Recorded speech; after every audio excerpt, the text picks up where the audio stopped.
Breaking news చూస్తున్నాం. హైదరాబాద్ నాంపల్లి ప్రజా ప్రతినిధుల కోర్టు తెలంగాణ సీఎం రేవంత్ రెడ్డి హాజరయ్యారు. 2018లో రేవంత్ రెడ్డి ప్రభుత్వ ఉద్యోగులపై అనుచిత వ్యాఖ్యలకు సంబంధించి కోర్టుకు హాజరయ్యారు.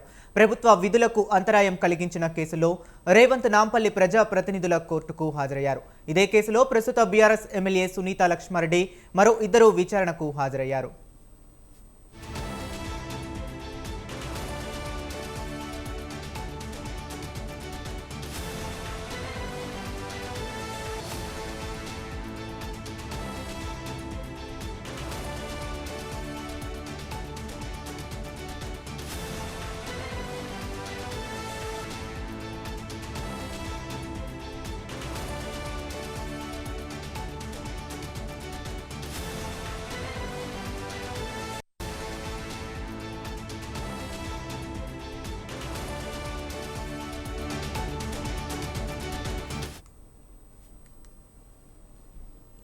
ఇక హైదరాబాద్లోని నాంపల్లి ప్రజా ప్రతినిధుల కోర్టుకు తెలంగాణ సీఎం రేవంత్ రెడ్డి హాజరయ్యారు.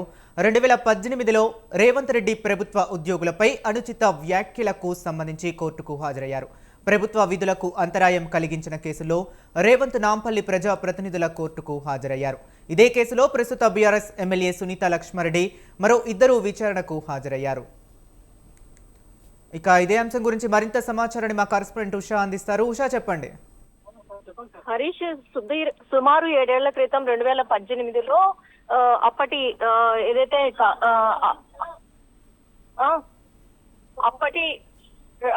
అప్పటి మెదక్ జిల్లా పర్యటనలో భాగంగా ప్రస్తుత సీఎం రేవంత్ రెడ్డి అనుచిత వ్యాఖ్యలు చేశాడు. ప్రభుత్వ ఉద్యోగుల మీద, ప్రభుత్వ విధులకు అంతరాయం కలిగిస్తున్నారు అంటూ బీఆర్ఎస్ హయాంలో రేవంత్ రెడ్డి మీద కేసు నమోదైంది. ఈ కేసుకి సంబంధించి నాంపల్లి ప్రజాప్రతినిధుల కోర్టుకి 4 గంటల సమయంలో సీఎం రేవంత్ రెడ్డి హాజరయ్యారు. ఇదే కేసులో ప్రస్తుత బీఆర్ఎస్ ఎమ్మెల్యే సునీతా లక్ష్మారెడ్డితో పాటు మరో ఇద్దరు కూడా హాజరైనట్టుగా అయితే తెలుస్తుంది. మొత్తం మీద ప్రభుత్వ ఉద్యోగుల మీద అనుచిత వ్యాఖ్యలకి సంబంధించి, అలాగే విధి విధానాలకు అంతరాయం కలిగిస్తున్నారన్న కోణంలో అప్పుడు నమోదైనటువంటి కేసు ఏదైతే ఉందో మెదక్ జిల్లాలో నమోదైనటువంటి కేసు, 2 టౌన్ లో నమోదైనటువంటి కేసు ఆధారంగానే ఈ మొత్తం కూడా మెదక్ జిల్లా Kowdipalli, Nalgonda 2 town police station లో ప్రభుత్వ ఉద్యోగులు మొత్తం కూడా కేసు నమోదు చేశారు. ఈ అంశానికి సంబంధించి మొత్తం ఏదైతే కోర్టు ఈ రోజు విచారణకు హాజరవ్వాల్సిందిగా అయితే రేవంత్ రెడ్డికి పేర్కొంది.